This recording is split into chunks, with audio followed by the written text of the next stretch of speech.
بسم اللہ الرحمن الرحیم۔ السلام علیکم ناظرین، آپ دیکھ رہے ہیں پروگرام کڑوی بات اور میں ہوں ذوالفقار میر۔ ناظرین، پاکستان میں جو رمضان المبارک کا چاند ہے، اس کے نظر آتے ہی مہنگائی کا چاند بھی نظر آ جاتا ہے، اور یہ کوئی پہلی بار نہیں ہوا، ہر سال اسی طرح ہوتا ہے، اور اشیاء خورد و نوش کی قیمتیں کئی گنا دیکھتے ہی دیکھتے ان کی قیمتیں بڑھ جاتی ہے۔ اس بار بھی بالکل اسی طرح ہوا ہے۔ حالانکہ دعوے کیے جا رہے تھے کہ ناجائز منافع خوروں کو قابو کیا جائے گا، لیکن یہ قابو کرے گا کون، اس کا فیصلہ شاید ابھی تک نہیں ہو سکا۔ یہی وجہ ہے کہ 2 روز قبل جو چیزیں 200 روپے میں بک رہی تھی وہ اچانک 400 روپے ہو گئی۔ کیلا، سیب اور اس کے علاوہ دیگر جو فروٹ ہے اس کی قیمتوں میں تیزی سے اضافہ ہوا ہے۔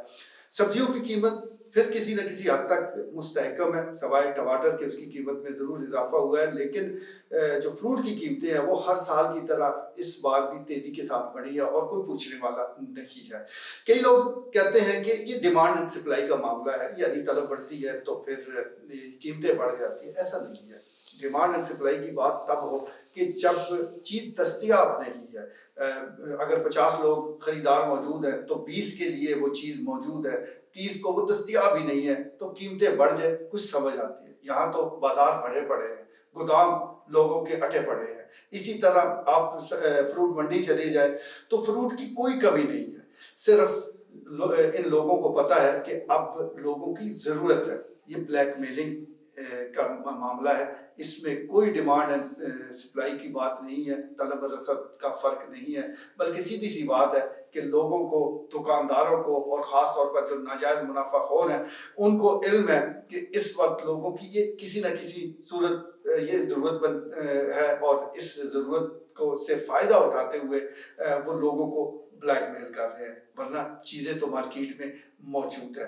اسی طرح اگر ہم طلب اور رسد کی ایک اور مثال لے لیتے ہیں، چند ماہ قبل آپ کو یاد ہوگا کہ اچانک بجلی چلی گئی، اور بجلی کا جو دورانیہ ہے وہ ذرا طویل ہو گیا، اور اس طوالت کا فائدہ کن لوگوں نے اٹھایا؟ جن کے پاس موم بتیاں سٹاک میں موجود تھیں، کیونکہ جنریٹر جواب دیں گے، جن کے پاس UPS لگے ہوئے تھے وہ بھی جواب دیں گے، تو لوگوں نے موم بتیاں خریدی۔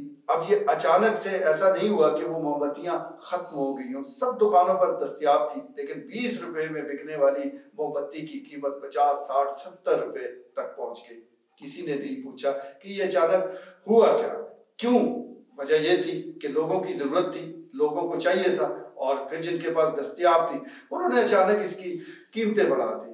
انتظامیہ کا خوف تو ہے ہی نہیں، خوف خدا بھی کسی کو نہیں ہے کہ یہ سلسلہ یا اس کے ذریعے اگر آپ چند ٹکے کما لیں گے تو کتنا عرصہ خرچ کریں گے۔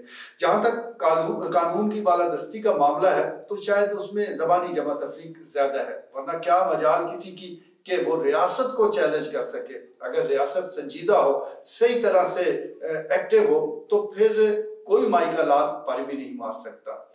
ان لوگوں کو محض جرمانے نہیں بلکہ ان کو سخت سزائیں ہونی چاہیے، ان کی گرفتاریاں ہونی چاہیے، پتہ چلے کہ بھائی ناجائز منافع خوروں کے خلاف انتظامیہ اور ریاست حرکت میں آئی ہے۔ معصوم شہریوں کو بچانے کے لیے حکومت میدان میں ہے، لیکن ہر سال وہی زبانی جمع تفریق۔ اگر یہ ایکشن اسی طرح لیا جائے جیسا سیاسی کارکنان دھرے جا رہے ہیں، رات کو ان کے گھروں میں کریک ڈاؤن ہوتا ہے، آپ ان کو پکڑتے ہیں، وہ ہاتھ نہیں آتا تو کسی کے والد کو گرفتار کر لیتے ہیں، کوئی بھائی آپ کسی کے بھائی کو پکڑ لیتے ہیں، پھر ان پر تشدد بھی ہوتا ہے۔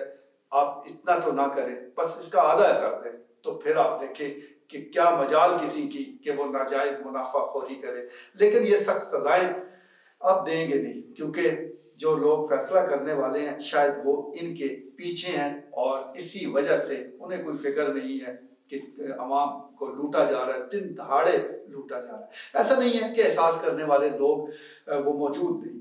رمضان المبارک کے شروع میں ہی لوگ ایسے ہیں، پاکستان میں بھی ایسے ہیں کہ جو غریب لوگوں کا احساس کرتے ہیں، جو رمضان پیکج تیار کرتے ہیں، مستحقین کے گھر پہنچاتے ہیں۔ اسی طرح بہت سے دکاندار بھی ایسے ہیں کہ جو رمضان المبارک میں کوشش کرتے ہیں کہ چیزوں کے ریٹ ان کے پاس جو پہلے سے موجود ہے وہی رہے، کم سے کم وہ بڑھائے نہ، اور بلکہ کئی ایسے ہیں کہ وہ 1-2 آئٹم پر خاص ڈسکاؤنٹ بھی لگا دیتے ہیں۔ یا میں ایک ہمارے دکاندار ہیں ہمارے علاقے میں چھپڑ بازار کے قریب، حسن پٹھان، اس کی مثال میں ضرور دینا چاہوں گا۔ جب میں نے اس سے کھجور کا ریٹ پوچھا تو اس نے عام دنوں سے کم بتایا، تو مجھے بڑی حیرت ہوئی کہ یہ پہلے تو کھجور کچھ زیادہ مہنگی تھی، اب اس نے سستی کی ہوئی ہے۔ تو میں نے اس سے پوچھا کہ بھائی وجہ کیا ہے؟ اس نے کہا ہر رمضان میں کھجوریں سستی بیچتا ہوں کیونکہ خدا کو بھی منہ دکھانا ہے۔ کاش یہ احساس سب لوگوں میں پیدا ہو جائے کہ ہم نے خدا کو بھی منہ دکھانا ہے۔ آپ پوری طرح اگر چیزوں کو سستا نہیں کر سکتے تو کم سے کم ایک دو چیزوں کو آپ خرید و خرید ہی بیچ دیں، آپ کچھ ڈسکاؤنٹ لگا دیں تو کم سے کم بحیثیت مسلمان ہمارا بھرم رہ جائے گا۔ ہم اغیار کی مثالیں دینے سے تو کم سے کم وہ ہماری جان چھوٹے گی کہ کرسمس کے موقع پہ یہ ہوتا ہے، دیوالی کے موقع پہ یہ ہوتا ہے، ہم بتائیں کہ رمضان المبارک کے موقع پر یہ ہوتا ہے اور ہمارے مسلمان بھائی بھی ڈسکاؤنٹ دیتے ہیں۔ پاکستان میں یہ صورتحال زیادہ خراب ہے، دیگر اور مسلم ممالک میں بڑے اچھی اس موقع پر ڈسکاؤنٹ دیے جاتے ہیں، لیکن نہ جانے پاکستان کے تاجر کو کیا ہو گیا، سب کی نہیں، میں ان لوگوں کی بات کر رہا ہوں کہ جو ناجائز منافع خوری ہر سال کرتے ہیں اور ان کو کوئی پوچھنے والا نہیں ہے۔ اس کے ساتھ ساتھ چلیں انہوں نے تو ناجائز منافع خوری سے باز نہیں آنا، تو کم سے کم عوام ہی کچھ اس کا احساس کر لے۔ عوامی سطح پر اگر اس کا بائیکاٹ کیا جائے، کوئی بھی چیز مہنگی ہوئی ہے اس کا آپ بائیکاٹ کریں، چند دن صرف اس کی خریداری سے رک جائے تو یقین جانیے اس چیز کے دام جو ہے وہ ایک دم سے نیچے آ جائیں گے، لیکن ایسا بھی کوئی نہیں کرتا۔ اس کے ساتھ ساتھ صارفین کی تنظیمیں جو کلیدی کردار ادا کر سکتی ہیں پرائس کنٹرول میں، وہ بھی موجود نہیں ہیں۔ صارفین کی تنظیمیں بننی چاہیے، وہ اپنے حقوق کے تحفظ کے لیے ایکٹیو ہوں، متعلقہ جو انتظامیہ ہے اس کے سامنے یہ مسئلہ رکھیں کہ کون سی چیز اچانک مہنگی ہو گئی ہے، پرائس کنٹرول مجسٹریٹ کو حرکت میں دیں، پرائس کنٹرول کمیٹیاں موجود ہیں، ان کے سامنے اپنی درخواست لے کے جائیں تو یقین جانیے بہت سے معاملات سیدھے ہو سکتے ہیں۔ لیکن کیا کیا جائے، عوام سو رہی ہے اور ناجائز منافع خور جاگ رہے ہیں، دونوں ہاتھوں سے لوٹ رہے ہیں، رات کے اندھیرے میں نہیں، دن کے اجالے میں۔ آج کے لیے اتنا ہی، اجازت دیجیے، اللہ نے کے بعد۔